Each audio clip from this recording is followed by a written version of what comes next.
Ada kodenya. Sebentar, kok ada kodenya ya? Bagaimana, Pak? Harus masukkan kode. Iya, Pak. Dari kami harus memasukkan kode dulu. Sebentar.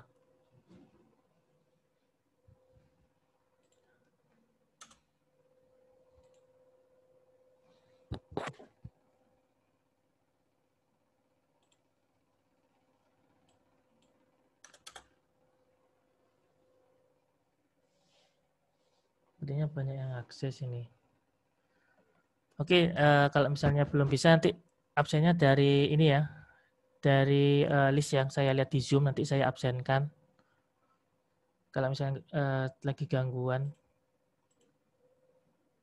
Oke, untuk absennya nanti kalau bisa silakan diklik ya melalui LMS. Tapi kalau misalnya ada gangguan, saya pakai yang ini, absen yang di Zoom ini. Oke, lanjut dulu. Saya share screen.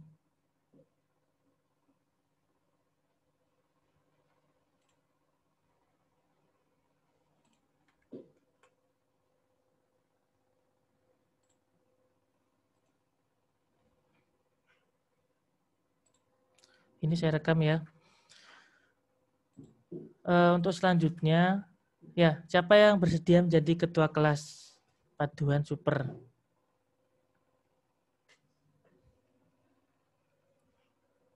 Ada yang bersedia?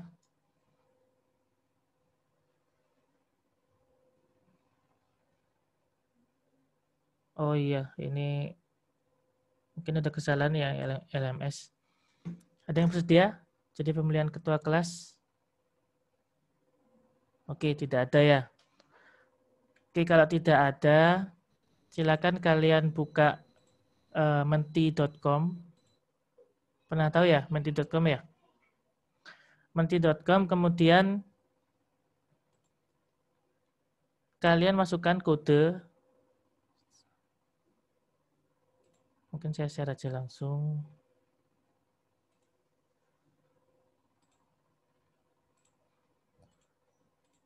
Masukkan kode di menti.com yaitu 4663891.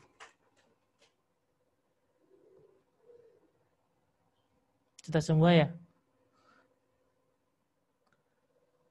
Oke, semuanya buka ya, buka browser baru. Masukkan kode 4663891. Nah, setelah itu di situ ada isian siapa rekomendasi menurut kalian nama ketua kelas paduan super. Nama depan aja ya. Jadi jangan nama tengah, jangan nama belakang, nama depan saja.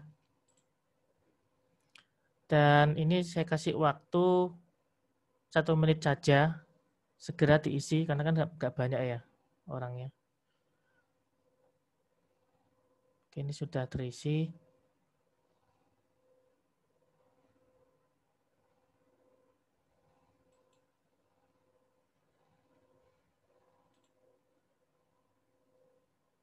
Ya di sini ada Gusti, ada Gusti Galih, ada Gilang, ada Ega, ada ini maksudnya apa ini?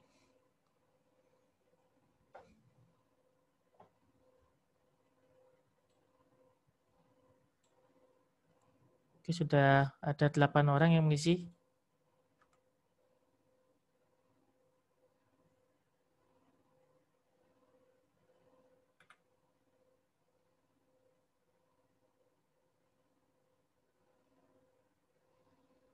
Oke, saya cek dulu.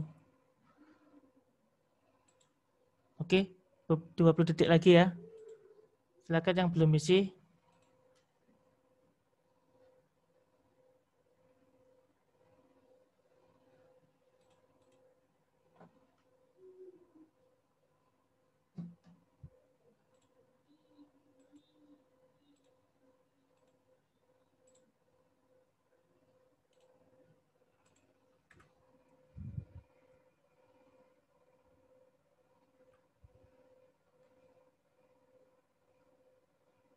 Oke, ada Arjunita, ada Rio.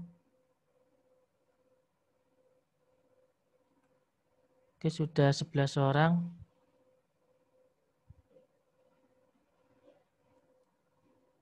Oke, saya tutup ya. Oke, jadi hasilnya di sini dari 11 orang itu paling banyak memilih Gusti Galih. Ya, Gusti Galih gimana? Apa bersedia? Bersedia, Pak. Oke, bersedia ya. Oke, alhamdulillah kalau gitu. Ya, jadi nanti Gusti Galih keep kontak dengan saya ya mengenai tugas dan juga ada kendala di kelasnya.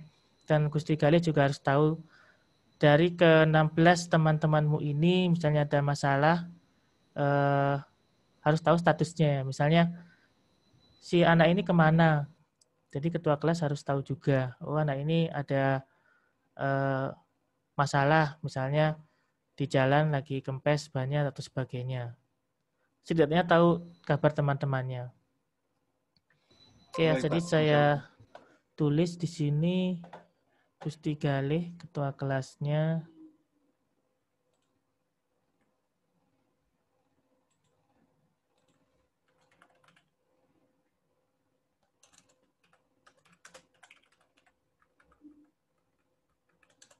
Oke, yang lainnya belum muncul ya.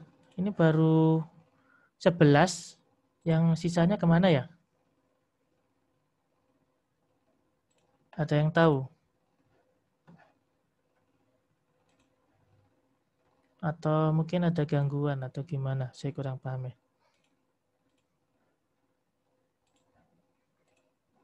Karena setelah ini saya akan membahas mengenai RPS dan juga aturan kelas. Jadi kalau tidak mengikuti takut ketinggalan. Oke, kita mulai saja. Oke, sudah kelihatan ya PPT-nya? Apa sudah kelihatan? Sudah, Pak. Ya, Sudah ya? Pak. Oke, jadi Sudah, Pak. super alloy atau paduan super, ya tentunya di sini kalian sudah mempelajari yang namanya baja paduan. Jadi di metalurgi kalian sudah mempelajari tentang baja karbon, baja perkakas, baja paduan, non-ferrous. Nah, coba saya ingin merefresh lagi, apa itu baja paduan? Ada yang masih ingat apa itu baja paduan? Karena ini nanti akan terkait dengan super alloy. Ada yang masih ingat baja paduan itu apa?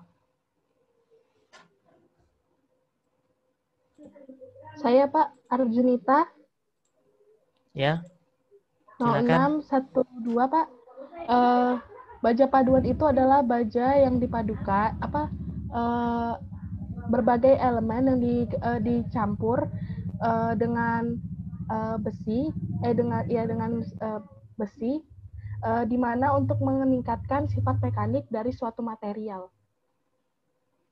Oke, jadi dia base-nya itu Fe ya. Ya, Kemudian Pak. dicampur dengan elemen lain ya untuk meningkatkan ya sifat mekanik. Ya, betul ya. Ada satu lagi.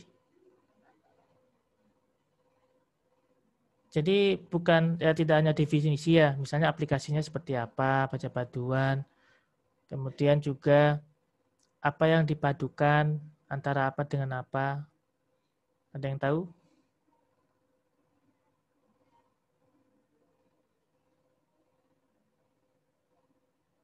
Coba Friska Claudia,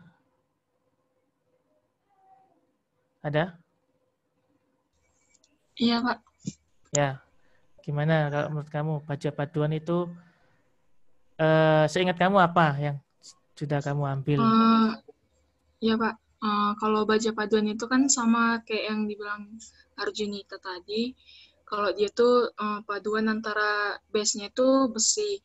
Terus kalau unsur-unsur lainnya itu bisa jadi karbon, mangan, nikel, baru kromium. Itu sih, Pak. Oke. Jadi sama ya. Ya, tambahannya tadi ada tambahan paduan seperti kromium, nikel, mangan, dan lain-lain. Ya, jadi pada paduan itu dia tuh ada elemen paduan ya, yang persentasenya lumayan tinggi. Apa hubungannya dengan superalloy atau paduan super? Ya, jadi superalloy itu sama ya. Dia itu juga ada penambahan elemen paduan. Cuman di sini spesifiknya dia pengembangannya untuk material temperatur tinggi. Nah, juga untuk corrosion resistance yang temperatur tinggi dan juga erosion. Nah, jadi aplikasi yang digunakan untuk superalloys itu pengembangannya pada aircraft turbine engine, yang dimana pengoperasiannya itu membutuhkan temperatur yang tinggi. Nah, temperatur yang tinggi juga ini juga mempengaruhi korosi. Jadi harus tahan juga terhadap hot corrosion dan juga erosi. Nah, umumnya di sini mengandung ada Fe. Fe kan sudah biasa ya. Fe itu base-nya atau istilahnya dasarnya dari alloy. Kemudian ada nikel, ada kobalt, kromium, dan juga ada sejumlah tungsten, molybdenum, tantalum, dan sebagainya. Nah, contohnya di sini ada pada ini ya, pada misalnya has alloy, yang penggunaannya di sini untuk minyak, misalnya minyak oil and gas, yang dimana temperaturnya tinggi penggunaannya. Sedangkan untuk Inconel itu pada turbin pesawat yang dimana base-nya itu dari nikel. Ya, jadi ini salah satu aplikasi dari superalloys. Nah, superalloys itu salah satunya di sini misalnya pada nickel base superalloys. Jadi dia memiliki kombinasi yang baik pada temperatur yang tinggi, terhadap mechanical properties dan juga oksidasi, dan tahan terhadap suhu 550 derajat Celcius. Jadi dia sifatnya tuh spesial ya, spesial anti korosi dan juga sifat mekanik yang baik di atas temperatur normal. Kemudian yang kedua, high temperature heat resistance alloys. Dan juga di sini dapat menahan kekuatan yang tinggi dengan kenaikan temperatur. Dan yang ketiga di sini perpaduan akan meningkatkan kekuatan dan juga temperatur. Namun di sini mengurangi dari proses ability atau kemampuan untuk proses. Nah, ini salah satu pada nickel base superalloys. Nah, properties ini seperti apa? Jadi heat resistance itu wajib ya yang dimiliki oleh superalloys. Dia harus tahan panas dan juga di sini kekuatannya tinggi. Sebentar.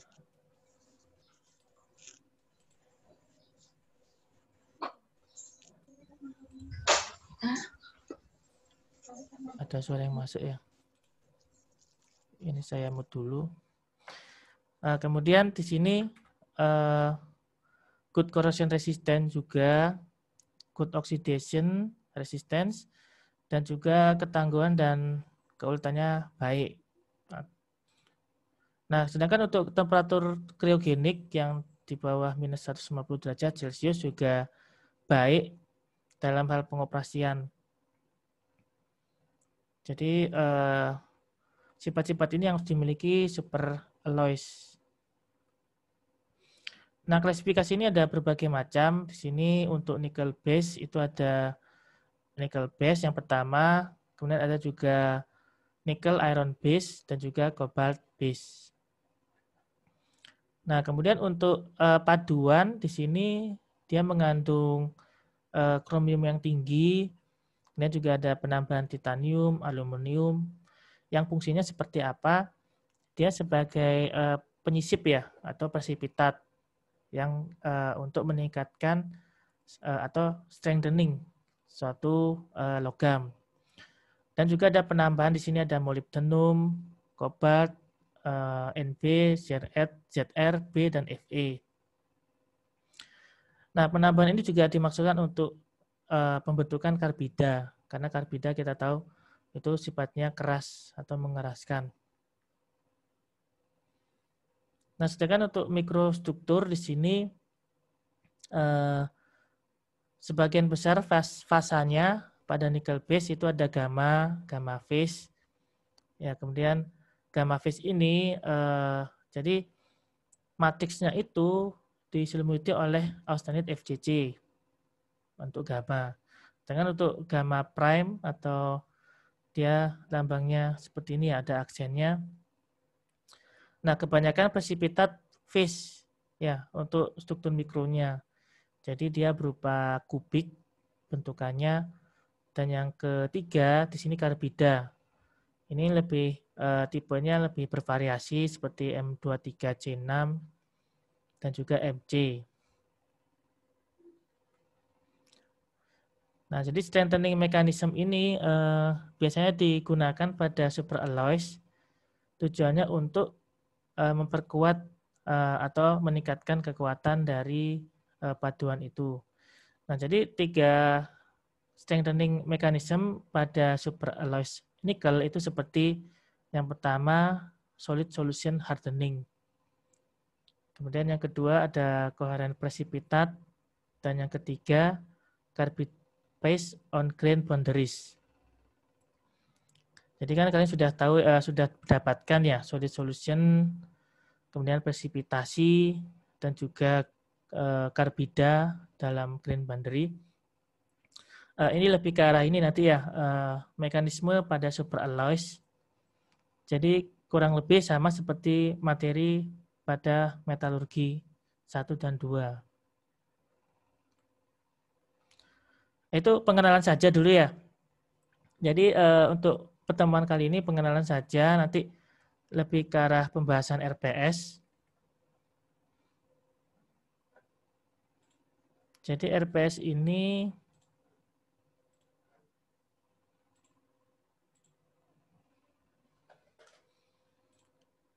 semoga sudah ada yang baca di sini.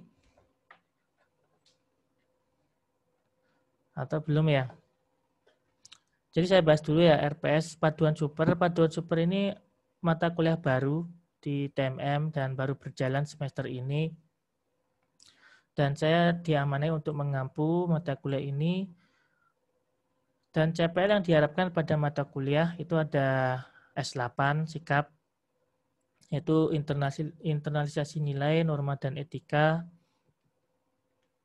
Kemudian ada keterampilan umum, mampu menerapkan pemikiran logis, kritis, sistematis, dan inovatif. Kemudian juga ada pengetahuan 4, B4, memahami konsep pemanfaatan material yang digunakan dalam teknologi secara umum.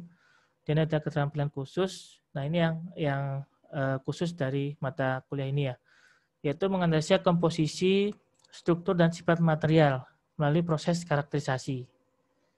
Ya, jadi nanti kita lebih bahas mengenai karakterisasi dari superalloys.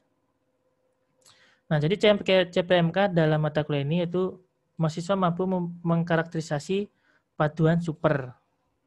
Itu CPMK-nya. Nah, untuk deskripsinya seperti tadi ya. Jadi banyak sekali superalloy aplikasinya, salah satunya pada paduan super berbasis Fe.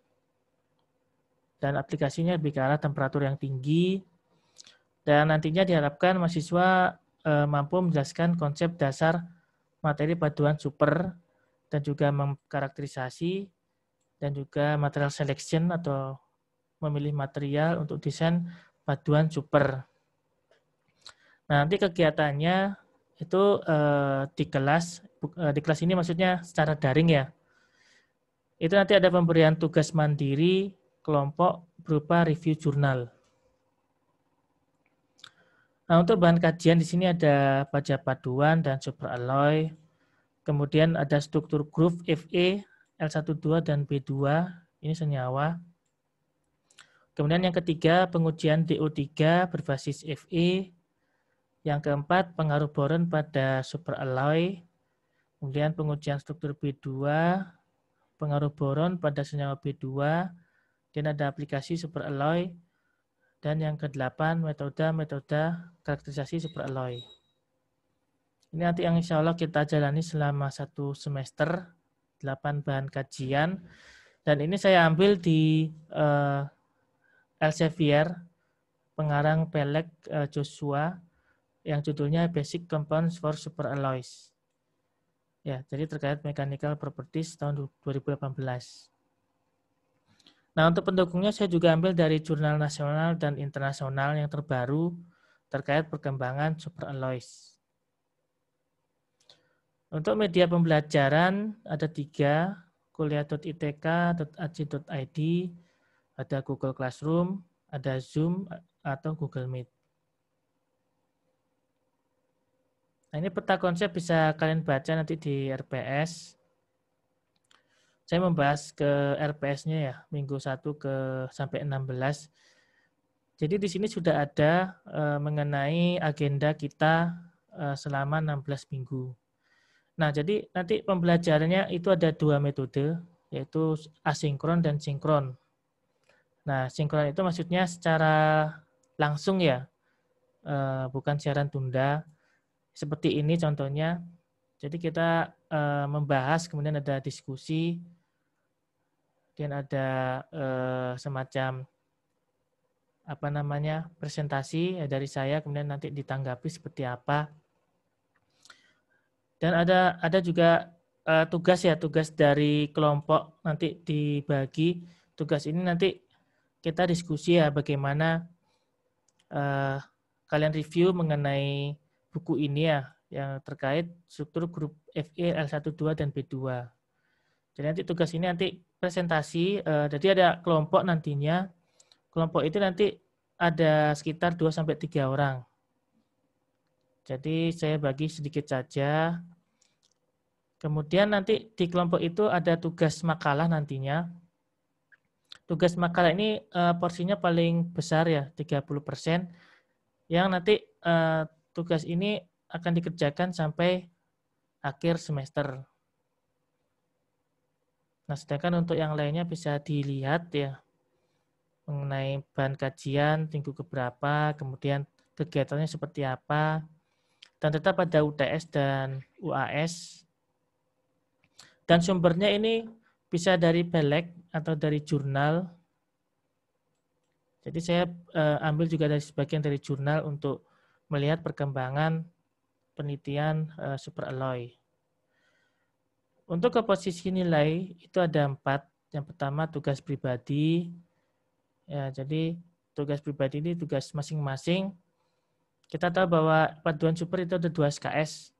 Jadi 2 SKS itu maksudnya 50 menit belajar mandiri, 50 menit belajar tatap muka atau garis miring asinkron.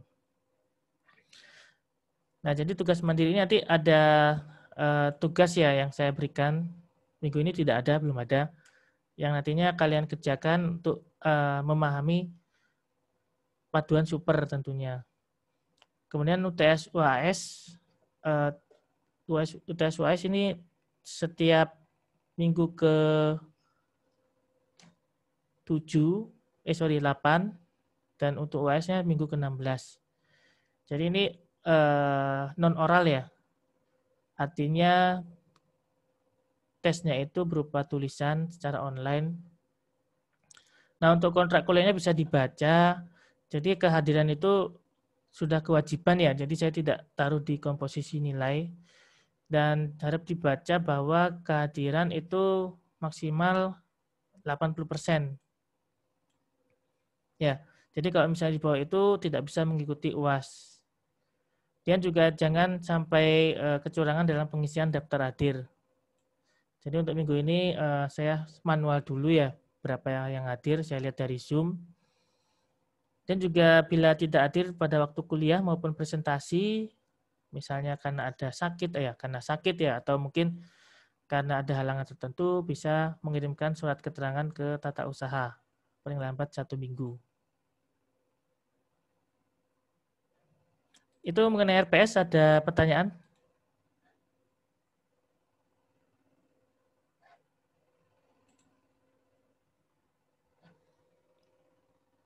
Dan aturan dari saya ya, bukan dari saya saja. Jadi untuk mata kuliah paduan super di sini semua harus on kameranya. Ya, jadi saya bisa melihat aktivitas kalian di depan laptop. Ya, setidaknya saya tahu apakah kalian memperhatikan atau tidak. Dan juga untuk tatap muka daring ini dilakukan 50 menit. Ya, mungkin ini untuk pertemuan kali ini ada agak terlambat ya. Dimulai 7.30, kemudian berakhirnya 8.40.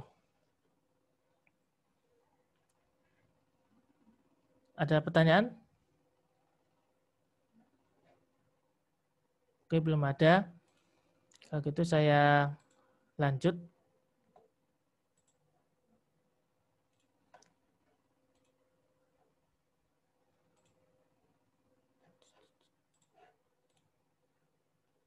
RPS.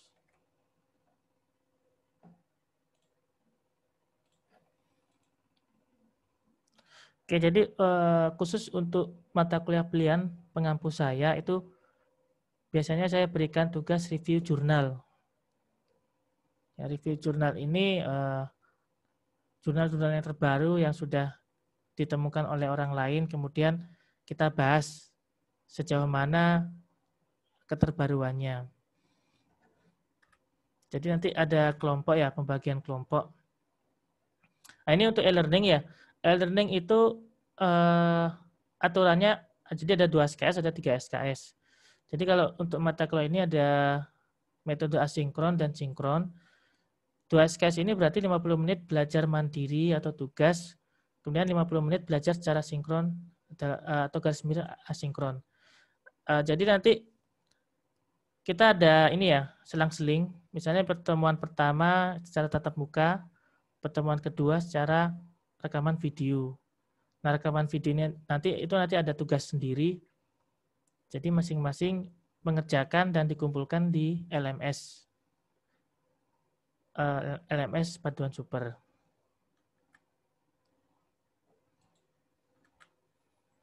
Nah, sedangkan untuk tugas individu dan kelompok, jadi yang tadi ya seperti yang saya katakan, review jurnal baik nasional dan internasional terbaru maksimal 10 tahun terakhir. Ini bisa diakses di Google dan juga di ResearchGate dan website lainnya.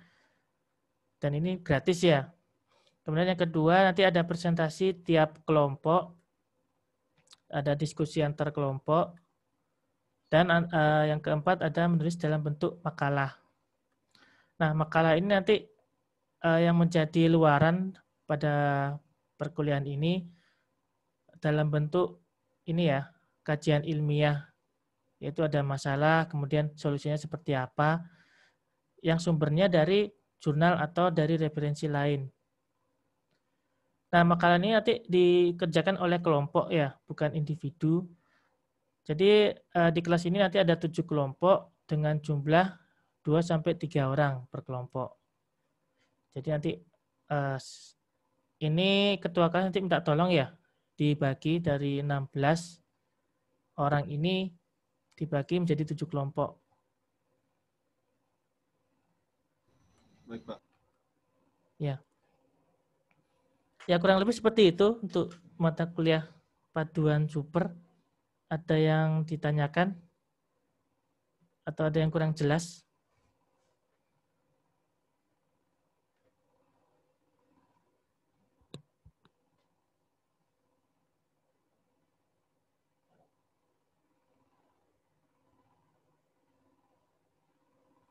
Jadi di RPS yang tadi saya tunjukkan itu, jadi tidak hanya saya saja yang presentasi, itu nanti saya berikan kesempatan mahasiswa memahami buku yang dipelajari, kemudian mempresentasikan saat tatap muka daring. Jadi nanti kita diskusi, kemudian juga ada tanya jawab dan sebagainya. Jadi tatap muka ini hanya berlangsung selama 50 menit tiap pertemuan. Jadi kita 2 SKS itu 50 menit tatap muka, kemudian 50 menit tugas. Belum ada ya? Tidak ada pertanyaan ya? Atau sudah cukup jelas?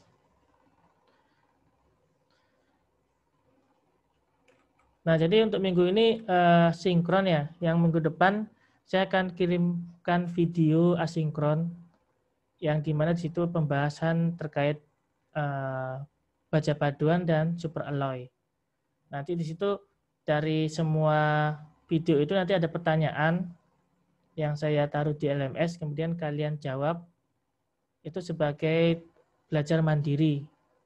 Jadi istilahnya meresum dari kegiatan pembelajaran asinkron dalam bentuk tugas ya atau belajar mandiri.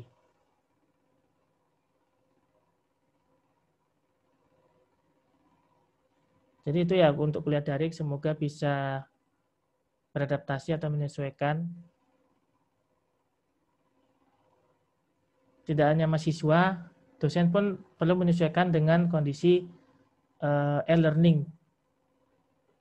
Ya, walaupun banyak kendala, tapi kita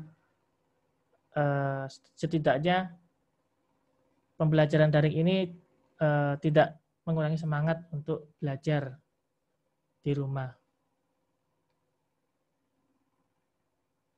Jadi aturan dari saya ini ya, nyalakan kameranya sewaktu kuliah, dan untuk pakaiannya juga pakaian rapi ya.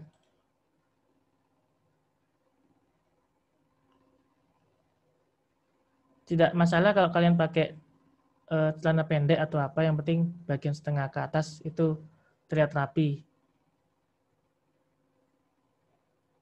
Oke, ada pertanyaan? Atau cukup ya? Oke, kalau gitu Kak cukup. Semoga tetap semangat di perkuliahan daring ini. Dan semoga ke-16 ini ikut sampai semester akhir ya. Saya nggak tahu apakah nanti ada yang ngedrop di tengah semester atau tidak. Tapi itu saya tidak memaksa apakah nanti akan kalian ikut sampai semester 16 atau tidak. Itu pilihan kalian. Dan semoga kalian tetap sehat ya, jaga kesehatan, tetap ikuti protokol kesehatan dari pemerintah, dan jangan keluar. Kita sudah difasilitasi oleh TK berupa LMS,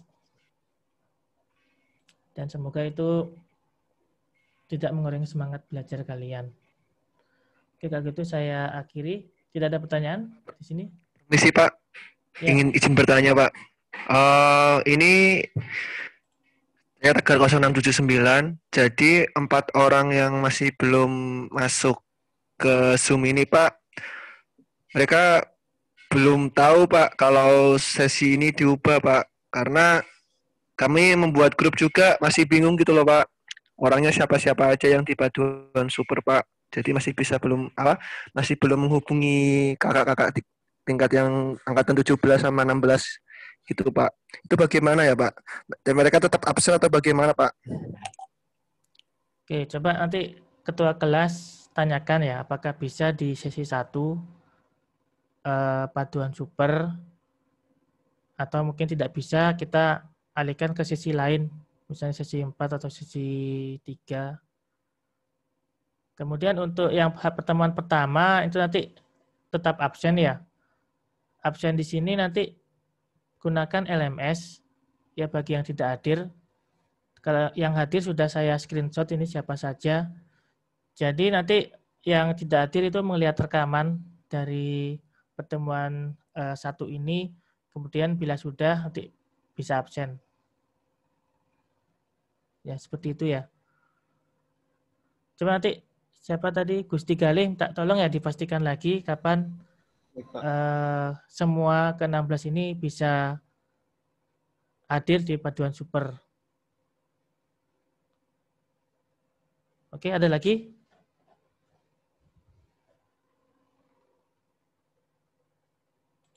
Tidak ada?